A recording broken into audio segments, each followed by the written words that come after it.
রেসিপির জন্য আমি প্রথমে পেঁয়াজ, কাঁচামরিচ, টমেটো, ধনিয়া পাতা, গাজর এবং আদা নিয়ে নিব এক পাশে। আর সব মশলা নিয়ে নিব। মশলার মধ্যে হচ্ছে মরিচ, হলুদের গুঁড়া, জিরার গুঁড়া এবং লবণ।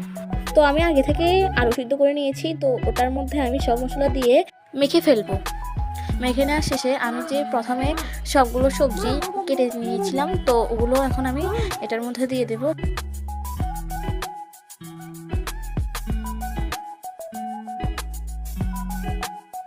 তো এই ডোটার জন্য আমি কিছুটা ময়দা এখানে দিব। তারপর ভালো করে মেখে কিছুটা পরিমাণ জল দিয়ে মেখে নেব। তো মেখে নেওয়ার পর এটা ডো হয়ে গেছে। তো কিছুক্ষণের জন্য এটা আমি এক পাশে রেখে দেব। তারপর একটা কালো কুচকুচে কড়াইয়ের মধ্যে আমি এগুলো একটা একটা করে ছেড়ে দিব। তো এগুলো আস্তে আস্তে লাল লাল করে ভেজে নেব। তো কমপ্লিট আমার পাকোড়া। অনেক কষ্ট করে আমি এটা তৈরি করেছি। তো একটা লাইক হয়ে যাক এটার জন্য প্লিজ, আর সাবস্ক্রাইব করে দিও আমার চ্যানেল যারা যারা নতুন দেখতেছো। এটা তোমরা বাড়িতে বানিয়ে খেতে পারো। তো অনেক মজা হয়েছে সত্যি বলতে এটা। তো এটা আমি ফার্স্ট তৈরি করেছি, এরপর আমি তোমাদের সাথে এটা শেয়ার করেছি। তবে এটা খেতে সত্যিই খুব মজা হয়েছে।